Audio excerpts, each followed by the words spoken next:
Bienvenue, devant moi se trouve un Honor 600 Pro et aujourd'hui je vais vous montrer comment passer par le processus de configuration de cet appareil.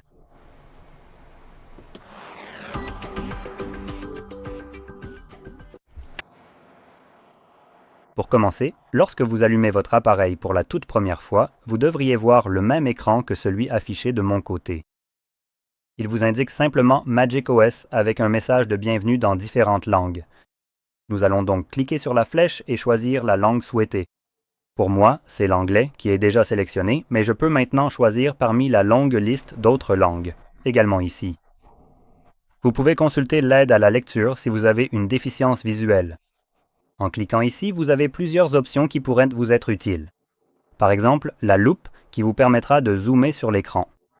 La taille du texte qui vous permet simplement d'agrandir le texte uniquement. Vous avez le texte à contraste élevé et les boutons à contraste élevé. Maintenant, les boutons à contraste élevé. Je vais simplement vous montrer à quoi cela ressemble. Donc, si vous regardez ceci en particulier, vous pouvez voir qu'une partie de ce bouton bascule devient un peu plus visible. En fait, celui qui est désactivé, devient beaucoup plus visible. Mais par exemple, la petite couleur bleue dans cette roue ou ce cercle blanc devient un peu plus vive. Vous pouvez voir que cela se produit, mais c'est vraiment minime. La seule chose que cela affecte réellement, ce sont les boutons bascule qui sont désactivés. Quoi qu'il en soit, passons à la suite. Je veux aussi mentionner, pour l'aide visuelle, vous trouverez beaucoup plus d'options une fois que cette configuration sera terminée. En allant dans ces paramètres et en trouvant l'accessibilité, vous aurez bien plus d'options que ce que vous voyez ici. Maintenant, en continuant dans la sélection de la région, je recommande de choisir une région qui pourrait potentiellement ne pas être celle d'où vous venez. Cela n'a en réalité aucun impact sur votre appareil en ce qui concerne les langues ou ce genre de choses, mais ce que cela pourrait éventuellement impacter, ce sont les lois futures. Donc, si, par exemple, je sélectionne la Pologne, qui est mon pays d'origine, mais je ne la sélectionne pas parce que j'en viens, je la sélectionne parce que la Pologne fait partie des pays membres de l'Union européenne, et l'Union européenne a cette obsession de rendre la vie des entreprises plutôt difficile, et ils se préoccupent davantage des véritables citoyens. Ainsi, les lois qu'ils mettent en place sont orientées vers la protection des consommateurs, ce qui est complètement à l'opposé de ce que fait, par exemple, les États-Unis. Donc, si jamais ils devaient adopter une loi très défavorable aux entreprises, au point que celles-ci ne voudraient pas s'y conformer, elles finiraient très probablement par s'y plier. Seulement dans l'Union européenne, mais par exemple pas aux États-Unis. Et en sélectionnant que vous venez de Pologne, même si vous êtes aux États-Unis, vous pourriez, potentiellement, même si je ne suis pas sûr que ce soit un fait, cela pourrait aussi vous inclure dans cette loi. Ainsi, vous pourriez donc bénéficier de ce changement favorable aux consommateurs de votre côté, visible également. Même si vous n'êtes pas originaire de Pologne ou d'un autre pays de l'Union européenne, ou même si vous n'y êtes même pas. Voici un exemple, qui sera sans doute de plus en plus fréquent, réel avec le temps.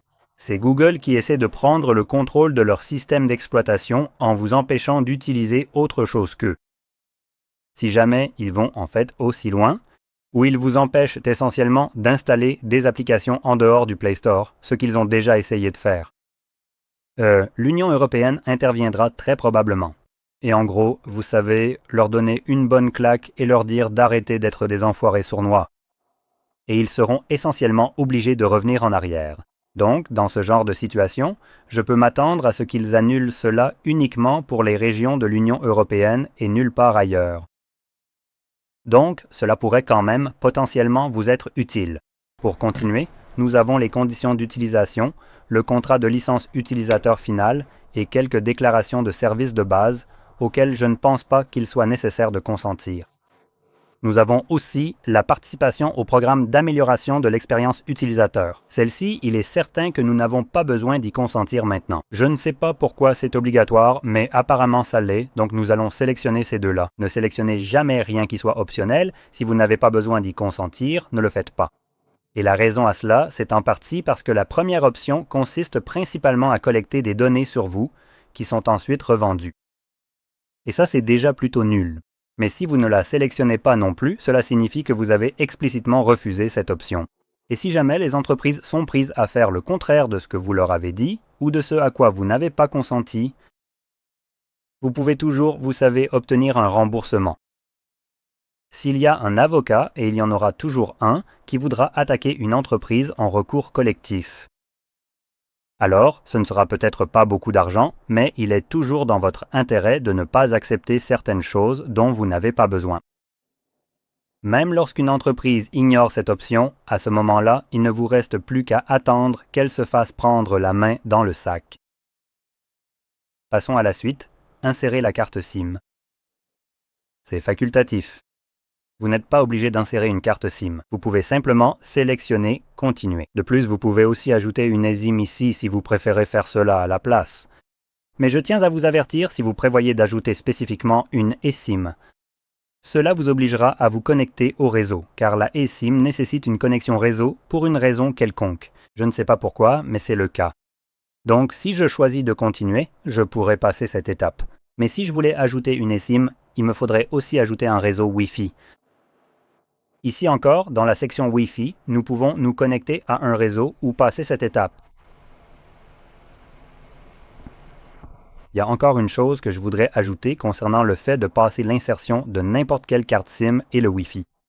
À ce stade, vous configurez donc votre appareil, en gros en mode hors ligne sans aucune connexion réseau. Et cela modifie légèrement la configuration. Premièrement, la page de connexion Google n'apparaîtra pas. Deuxièmement, la date et l'heure ne seront pas réglées automatiquement.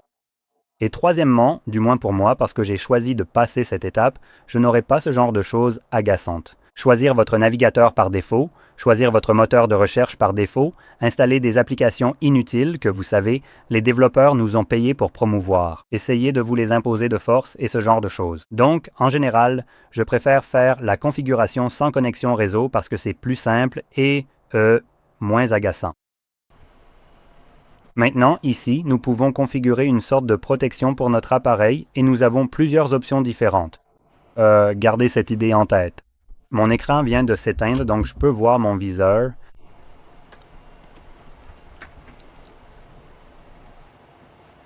OK, je suis de retour. Donc, vous pouvez le configurer. Vous pouvez configurer une empreinte digitale, la reconnaissance faciale, et sous le mot de passe, nous avons le code PIN, le schéma ou le mot de passe. Encore une chose. Si vous prévoyez d'utiliser l'une de ces options ou les deux, il s'agit de données biométriques. Maintenant, comme les données biométriques ne sont pas fiables à 100%, vous serez toujours obligé de choisir un code PIN, un schéma ou un mot de passe. Et cela, c'est pour la raison que lorsque vos données biométriques refusent simplement de déverrouiller votre appareil, parce que votre visage ou votre doigt, ou les deux, ont une petite imperfection et que votre téléphone ne vous reconnaît plus, vous pouvez toujours le déverrouiller en utilisant un code PIN, un schéma ou un mot de passe. Ou alternativement, vous pouvez choisir de ne pas le protéger du tout. C'est ce que je vais faire. Mais je ne vous recommande pas de faire cela. Je le fais parce que ce n'est pas mon téléphone. Je ne vais pas l'utiliser. Mais vous allez utiliser votre téléphone et il est très probable que votre téléphone stocke des informations personnelles, ce qui, dans le cas malheureux où vous perdriez votre appareil, ça arrive, malheureusement, il vaut mieux qu'il soit protégé et ce pour plusieurs raisons. Premièrement, évidemment, vos données ne seront alors pas accessibles à la personne qui trouvera cet appareil, donc vous conservez ainsi une certaine confidentialité à ce niveau. Et deuxièmement, si la personne qui trouve l'appareil refuse de vous le rendre, eh bien, la plupart du temps, votre appareil a un compte Google connecté avec un verrouillage d'écran. Si c'est le cas, et que cette personne refuse de vous le rendre, eh bien pour pouvoir potentiellement l'utiliser, elle devrait de toute façon le réinitialiser parce qu'il y a un verrouillage d'écran, donc elle ne peut pas vraiment y accéder. Mais en le réinitialisant, il devient verrouillé par FRP. Et cela n'arrive que lorsque vous avez à la fois un verrouillage d'écran et un compte Google, donc les deux. Et après la réinitialisation, la personne devra vérifier soit le verrouillage d'écran, soit le compte Google, ce qui, soyons honnêtes, est impossible à connaître pour eux, l'un ou l'autre, surtout s'il s'agit simplement d'un passant au hasard. Bref, je vais passer cette étape comme je l'ai mentionné, mais je ne vous recommande pas de faire la même chose. Ensuite, nous avons les services Google comme la localisation, l'envoi de données utilisateurs et de diagnostic, ainsi que l'installation de mises à jour et d'OP.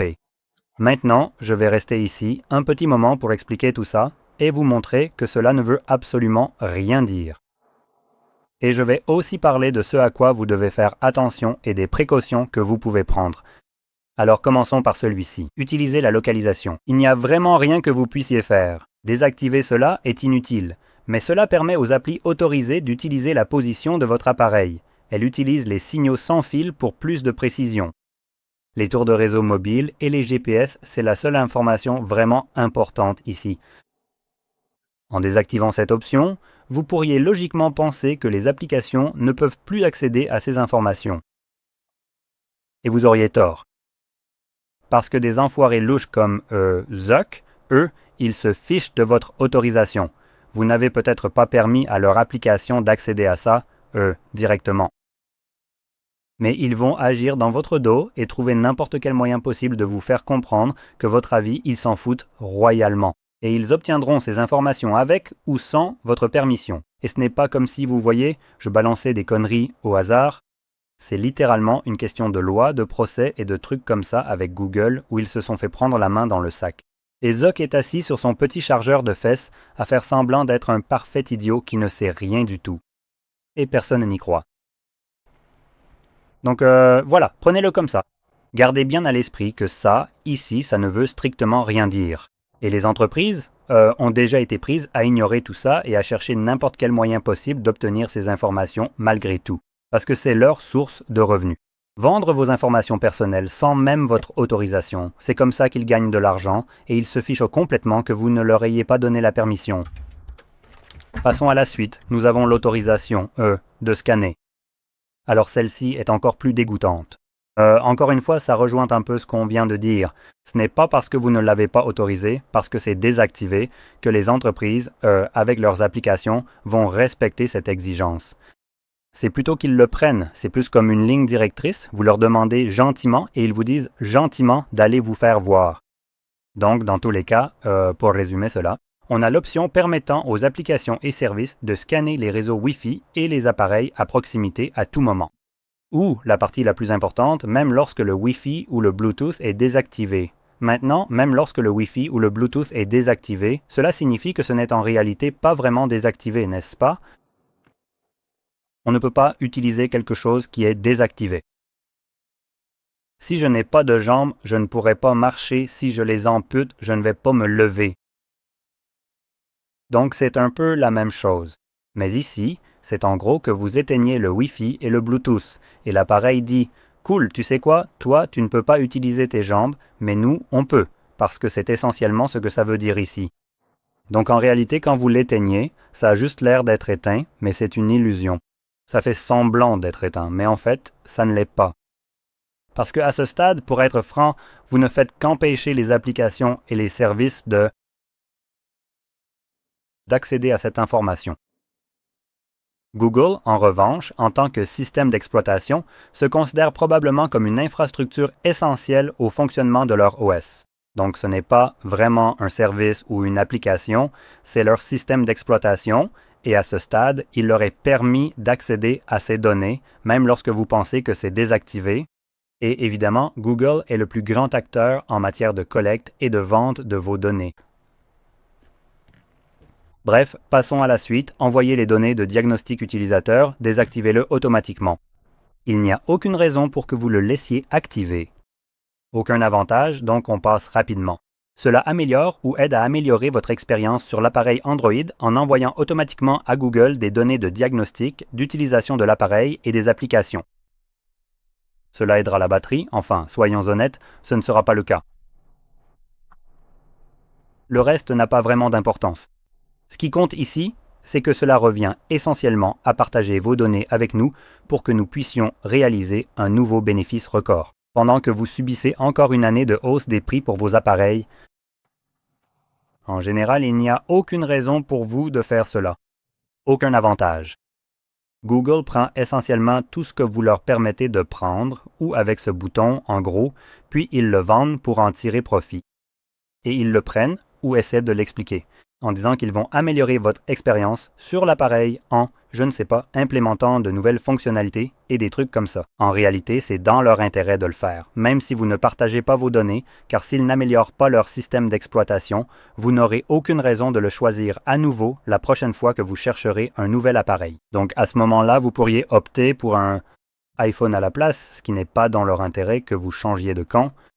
Donc, que vous partagiez ou non vos données avec eux, c'est dans leur intérêt d'investir de l'argent pour améliorer leur système. C'est leur travail, ce n'est pas à vous de partager vos données avec eux, donc ils le feront. Et en gros, ils font du chantage, du genre « Oh, si vous ne le faites pas, nous ne ferons aucune amélioration sur votre appareil. » Et deuxièmement, ce sont des données qu'ils vont vendre, en tirer profit, alors que vous ne verrez absolument rien en termes de revenus. Pourquoi partageriez-vous cela? Si vous n'en touchez pas une part, c'est littéralement vos données dont ils tirent de l'argent. Donc autant en tirer un bénéfice, et si ce n'est pas le cas, désactiver cette option. Et encore une fois, comme avant, s'ils se font prendre à agir dans votre dos et à le faire quand même. Action collective en justice. Bref. Passons à la dernière et probablement la plus scandaleuse. Installer des mises à jour et des applications. En continuant, vous acceptez que cet appareil puisse également télécharger et installer automatiquement des mises à jour et des applications depuis Google. C'est la seule partie importante. Donc, en gros, on vous force la main pour accepter cela, sinon vous ne pouvez pas utiliser votre appareil. Et en acceptant cela, vous dites en gros que cet appareil peut subir n'importe quel type de modification après que vous l'ayez acheté. Maintenant, cela se fait passer pour une mise à jour, mais laissez-moi vous poser cette question. Si un appareil décide d'afficher une publicité de 15 secondes impossible à passer sur votre écran chaque heure, par exemple, et que cela arrive un an après votre achat, présenté comme une mise à jour de l'appareil, est-ce quelque chose que vous souhaitez? Est-ce quelque chose que vous acceptez? Est-ce pour cela que vous achèteriez cet appareil? Parce que pour ma part, je me tiendrai aussi loin que possible de cet appareil. Je le brûlerai en enfer pour ce genre de comportement cupide et lamentable. Mais c'est en gros ce à quoi vous êtes forcé d'accepter. Et ce n'est pas juste moi qui raconte n'importe quoi ici. C'est quelque chose qui a déjà été fait. Par exemple, Samsung vendait ses réfrigérateurs intelligents, qui je crois fonctionnent aussi sous Android, et après, vous savez, la deuxième année, les gens qui avaient acheté leur réfrigérateur à 3000 $, ils ont décidé, eh bien, c'est un bel écran que vous avez là, vous savez quoi? Ce serait dommage que vous ne puissiez l'utiliser que pour ce à quoi il était destiné. Ou pour ce pourquoi vous l'avez acheté, c'est-à-dire afficher de petites notes mignonnes et des photos sur votre frigo. Eh bien, maintenant vous aurez des pubs, débrouillez-vous avec ça, et ça arrive bientôt. Et cela passe par une mise à jour que vous ne savez même pas avoir été installée sur votre appareil. Et c'est là où je veux en venir, simplement en mettant à jour votre appareil. Vous pouvez désactiver les mises à jour système et les mises à jour des applications. En réalité, ce que vous ne pouvez pas vraiment trouver normalement et désactiver, ce sont les mises à jour OTA, ce qui fait en fait référence aux services de mise à jour over the air qui sont responsables d'installer toutes ces saletés que cela pourrait par exemple afficher des publicités ou modifier le fonctionnement de votre appareil sans votre permission, ni même que vous le sachiez. Et pour être tout à fait honnête avec vous, vous pouvez tout simplement vous débarrasser de toute cette merde parce que c'est une réalité là-dedans. Pour permettre à Google d'installer des correctifs de sécurité sur votre appareil sans que vous ayez jamais rien à faire. S'il y a une quelconque vulnérabilité sur votre système, elle est automatiquement corrigée, vous n'en savez même rien, et votre appareil est automatiquement protégé. Mais vous savez quoi? Qu'une entreprise ait le contrôle sur mon appareil 1 an ou 2 après que je l'ai acheté et changer les conditions d'achat après coup en m'obligeant, par exemple, à n'obtenir des applications que depuis le Play Store, c'est justement ce que Google essayait de faire. Donc encore une fois, c'est quelque chose de tout à fait réel. Maintenant, je considère que c'est une énorme vulnérabilité pour mon appareil. On a l'impression qu'à ce stade, quelqu'un comme Google est littéralement en train de le pirater. Et je ne veux pas de ça. Je n'ai pas le choix ici. Donc ce que je peux faire, c'est ne recevoir aucun correctif de sécurité. Non, aucune mise à jour OTA qui changerait la façon dont mon appareil fonctionne. C'est quelque chose que vous pouvez contrôler et, pour donner un autre exemple, il ne s'agirait pas d'un réfrigérateur, mais en fait d'un téléphone. Sony est une autre entreprise qui a fait ce genre de manigance avec ses téléphones Sony Xperia. Maintenant, ils vendent des téléphones hors de prix qui sont vraiment trop chers, parce que vous pouvez les utiliser avec un appareil photo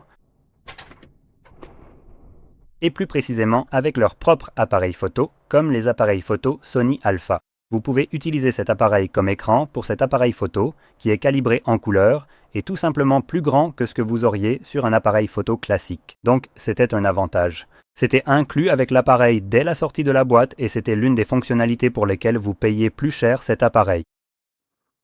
Eh bien, Sony a décidé que, vous savez quoi, ce n'est pas suffisant pour nous de vous vendre un appareil à 1300 qui n'est pas meilleur qu'un appareil à 700. Alors vous savez quoi? 2-3 ans après que vous ayez acheté cet appareil, on vous impose simplement une nouvelle mise à jour sur votre appareil sans que vous le sachiez. Et maintenant, vous devez nous payer un abonnement pour utiliser cette application qui était auparavant incluse gratuitement avec votre appareil sans aucun abonnement. C'est littéralement pour ça que vous aviez payé plus cher. Donc voilà encore un autre exemple de ce genre qui s'est déjà produit. Et vous savez, ce n'est pas juste moi qui invente n'importe quoi, hein? Donc, si vous voulez empêcher que cela n'arrive un jour, ce que vous pourriez faire, c'est essentiellement trouver une application sur le Play Store qui vous permette de voir les processus en arrière-plan sur votre appareil et de repérer les services de mise à jour OTA, et simplement les éliminer complètement. Et vous n'aurez plus ce problème. Alors, vous pourriez avoir d'autres problèmes, mais au moins votre appareil ne changera pas de fonctionnalité du jour au lendemain. Dans tous les cas, ensuite, nous avons l'appareil ou les données de l'appareil et la confidentialité, donc ça c'est juste Honor, qui essaie de collecter vos données. En fait, on ne peut pas vraiment refuser ici pour une raison quelconque. C'est super, des services améliorés. Maintenant ici, on peut dire non merci, gardez votre logiciel à jour. Alors, mettre à jour automatiquement ou pas? Si vous ne voulez pas, on peut sélectionner mettre à jour manuellement juste ici. Et ignorer. Ensuite, nous avons le bouton IA qui... Oh, il est juste ici. Je suppose que c'est le bouton IA. D'accord, donc on a ce bouton juste là qui sert plus ou moins pour l'appareil photo. Mais dans tous les cas, on peut simplement sélectionner Continuer. De toute façon, il n'y a rien que vous puissiez faire ici. Navigation système, c'est à vous de choisir. Geste, bouton,